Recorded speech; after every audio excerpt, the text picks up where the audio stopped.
Vamos já pensar lá na frente, 2022. Vamos supor que Jorge Jesus volte.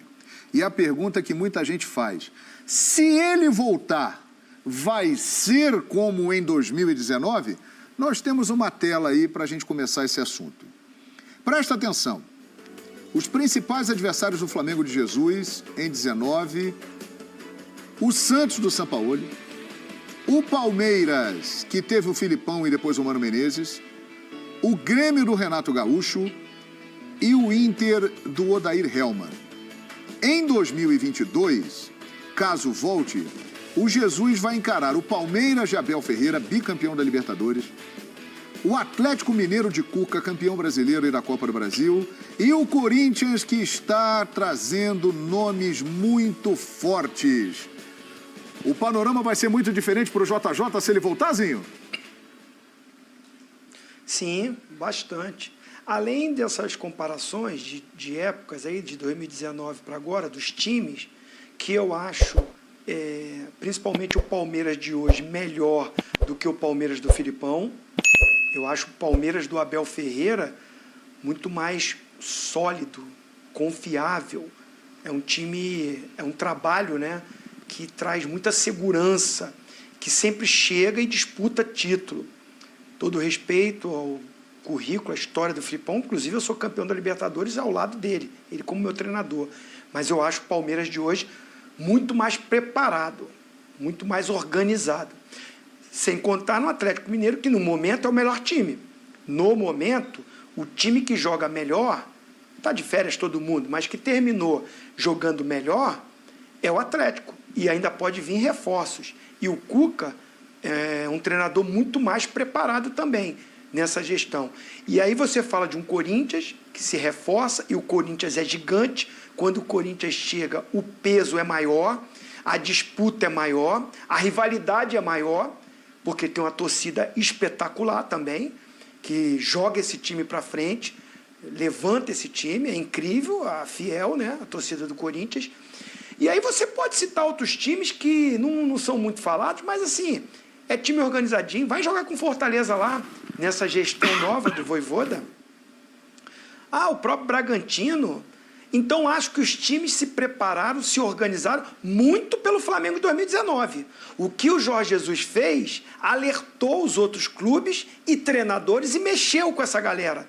Então, assim, os times se prepararam melhor. Então, o Jorge Jesus voltando vai encontrar times com melhor estrutura, organização e com um elenco também muito bom. E ele vai pegar um time que é praticamente a base do elenco que ele montou.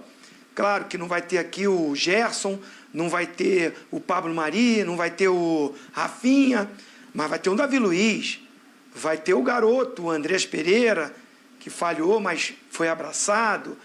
Então, tem também uma melhoria de elenco, mas é um time que a gente está falando de 3 anos que se passou com jogadores com idade que também avançam e que teve problema físico, muito nesse ano de 2021, e que vai precisar muito dessa estrutura de comissão técnica, caso ele volte, ele é muito bom nisso, é o que eu sempre tenho falado, independente do treinador, o cara que chegar no Flamengo tem que novamente fazer esse time focar, se determinar, se cuidar, porque perdeu um pouco o foco esse time com o brilho que teve em 2019. Continua o mesmo elenco maravilhoso, mas perdeu um pouco essa aplicação no dia a dia. E foi falado pelo Davi Luiz. Então o Jorge Jesus volta, pega times que estão em melhor momento e ele tem que recuperar esses jogadores. E aí, hein, gente, projetando uma possível volta, o panorama que ele vai encontrar aqui, comparando com 2019, será que ele conseguiria sobrar tanto como da outra vez? O que vocês acham? O trabalho do Jorge Jesus é um trabalho impactante, né? Uhum. Ele teve mais conquistas e títulos do que derrotas. Sim, Pascoal. Né? 5 títulos e 4 derrotas. 4 derrotas. Em 10 então, meses. É um trabalho impactante. Ele ficou 10 meses no Flamengo. Meses. De uma maneira... É difícil um treinador em 10 meses fazer tudo que o Jorge Jesus fez. Eu estou falando difícil para não dizer impossível. Porque o Abel Ferreira conseguiu ganhar 2 Libertadores no mesmo ano. Sim. Né? Sim. Então, é outro fato muito complicado de ser obtido. Então, parabéns a eles pelo trabalho feito. Agora, eu acho que desse trabalho todo citado pelo Zinho, que eu concordo com tudo que ele disse, eu acho que a organização interna do time, você dá, entendeu? Porque tem hora que você... O Silas e o Zinho sabem. Tem hora que você tem que pegar o cara pelo braço e falar, vem cá, eu quero conversar com você. Tem hora que você tem que botar a mão no ombro do cara para ele sentir o peso da mão no ombro, porque o cara precisa saber quem é que manda. Porque se o jogador não sabe quem manda, ele acha que ele manda. E aí não funciona. Não funciona. O jogador não pode mandar. Quem tem que mandar, tem que ter alguém para mandar. Né? Então, essa é uma parte primordial. Começar a botar a mão no ombro. A hora que você bota a mão no ombro do cara, o cara chega assim lá no vestiário, porque jogador de futebol tem jeito de andar, né? Ele chega lá no vestiário e tal, você pá, com a mão no ombro dele, opa! Ele olha assim e fala, é você, JJ? Aí o cara sabe como é que é. Ele sente o drama do negócio, entendeu? Ele sabe como é que é. E a impressão que passa, Pascoal, é que depois que ele foi embora, ninguém conseguiu botar a mão no ombro. Então, não, e aí, o Zinho tem razão. Aí ele tá lá no treino, ele tá correndo junto com os caras.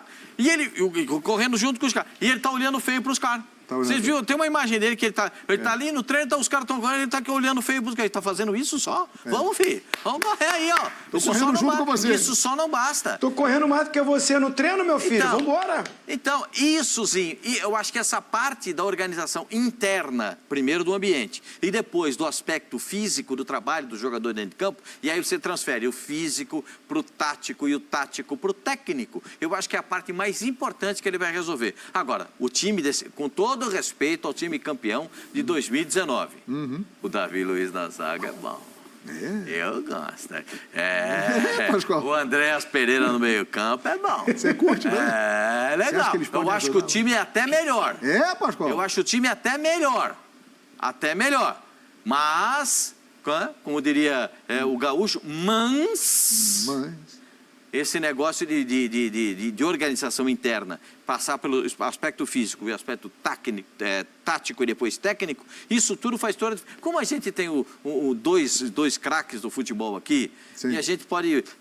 Eu me miro muito nas coisas que eu vi na minha vida, né? Porque eu vi Tele Santana, eu vi Cilinho, eu vi Vanderlei Luxemburgo, eu vi Filipão, eu vi Parreira, eu vi Zagallo. O Zagallo vê a gente todo dia. Nossa, lá, né? O grande Zagallo. Sensacional. Beijo, então, eu velho. vi esses caras trabalhando, então isso me dá uma demonstração muito clara. O dia que eu vou contar uma historinha rapidinho. Pode contar, fica à vontade, Pascoal, vamos lá. O São Paulo tem um jogador que chamava Natanael. Se eu chamar ele de Natanael, você não sabe quem é, né? Não. Não sabe quem é? Não. Então tá. Um dia ele chega lá, chega no treino. Eu jogo até com o Silas essa semana aí, hein, Silas? Natanael dos Santos Macedo. Macedinho. Ele chega no treino, chega com um monte de coisa no cabelo, tudo pendurado, o negócio feio. Ele levou 5 horas para fazer. Aí ele chegou no treino e falou... com dread no cabelo. Você viu como é que ele chegou? Aí ele chegou lá e falou, o seu Tele viu ele chegando, foi lá atrás, lá no estacionamento dos carros. Lembra ali? O carro ali para trás. Aí ele falou assim, onde você vai? Não, vou me trocar para treinar. Não vai, não. Como não vai? Aqui você não vai treinar assim, não. Pode trocar isso aí. Mas seu Tele, pode tirar isso aí. Aqui você não vai jogar assim. Mas foram 5 horas, seu Tele falou, não sei, não mandei você fazer. Vai lá. O Palhinha, um dia, Sim. o Palhinha, que jogou no São Paulo, sensacional, um cara maravilhoso, tem um maior cara, tá nos Estados Unidos, Palhinha. Chegou um dia com um carro, mas um carro bonito, rapaz. Chegou com um carro bonito, aí o seu Tele falou para ele, escuta, você comprou esse carro? Ele falou, comprei. E para casa para sua mãe, você já comprou? Não, então devolve o carro e compra a casa. Ei, Silas, e aí, Silas? Ô, João, olha, essa parte tática e essa parte técnica, eu acho que é a parte mais fácil para ele, Jorge Jesus, em caso dele voltar para o Brasil, como tem sido para o Abel Ferreira. A gente tem visto, ele deu show na final da Libertadores, quando ele colocou aquela linha de 5 ali com o Scarpa do lado esquerdo e o Gustavo Gomes dobrando com o Mike ali, ele matou o Flamengo ali, principalmente o melhor lado do Flamengo. Bom, isso tudo já é história, a gente já viu aqui, mostrada por vocês mesmos. Exato. Agora, qual que é a situação que eu vejo? A Leila acabou de assumir a presidência do Palmeiras, a Leila Pereira. Eles têm grana. O Atlético Mineiro, com aqueles 3 sponsors que eles têm lá, que os caras são dono de tudo, eles vão reforçar muito o Atlético Mineiro. Eu vejo que o Palmeiras hoje tem 3 times, porque a garotada da base tá chegando uma outra garotada aí, Giovani, Vinícius goleiro, jogadores que vão render muito pro Palmeiras. E o Atlético Mineiro e o Flamengo, o São Paulo criou um problema lá no Atlético Mineiro com relação à base. Estava usando os meninos de bonecos, de sparring, e não colocou os meninos para jogar. Então você não tem muito menino de baixo, mas o Atlético tem dinheiro, tudo bem. O ano de 2022 tem muita convocação. Muito. O Atlético Mineiro tem 7 estrangeiros, quase todos nas suas seleções. O Alan Franco, para a gente ter uma ideia, ele é da seleção, acho que é do Equador. E nem joga. E não joga. E não joga aqui, no Atlético Mineiro, porque não tem espaço, só cabe em 5. Então eu vejo assim que o Palmeiras se preparou bem, o Atlético Mineiro está se preparando bem. Então o Jorge Jesus, em caso dele voltar para o Flamengo, ele vai ter todos esses adversários. Hoje o Abel Ferreira está bem grandão. E ele vai ser, além de tudo isso, refém dele próprio, o Jorge Jesus. Ele vai ter uma sombra gigante, que é a sombra dele mesmo, por tudo aquilo que ele construiu em 10 meses. E aquilo que o Zinho, que você falou também, Pascoal. Tem muitos jogadores lesionados, tem muitos jogadores que vão ter que entrar em forma, caso do Davi Luiz. Rodrigo Caio. Vai jogar quantos jogos e vai ficar de fora quantos jogos? Tudo isso, óbvio, mais experiente do que a gente, o Jorge Jesus e muito. Mas ele vai ter que fazer uma reformulação também, vai ter que recuperar a cartilhazinha dele que ele trouxe lá da praia, né? Os jogadores estão com menos fome, João, porque tiveram banquetes de Libertadores, Carioca, Brasileiro, Copa, Supercopa, ou seja, então precisa... Estão com a barriga cheia. Precisa recuperar tudo isso aí. Quem era o treinador que botava a mão no seu ombro assim que você sentia? Silas. Atrás do Beck, Silas. Silinho! Ô, Zinho, e o seu Zinho? O treinador que botava a mão no seu ombro, você falava assim, ih, chegou o homem aí. Eu tive vários, né? Tive vários. Mas eu tive treinadores que, principalmente na base do Flamengo, que me orientaram a ser atleta profissional. Porque eu entendo que é importante o treinador ser um cara que tenha o pulso firme, que comande. Mas o atleta, ele tem que ser responsável. Ele ganha um salário muito bom. Ele tem uma profissão que eu fui atleta profissional há mais de 20 anos, que é espetacular, maravilhosa, que proporciona o cara resolver a vida dele e da família dele. Então não precisa um treinador ficar botando a mão no ombro também para cobrar profissionalismo, né? Você não pode deitar numa fama.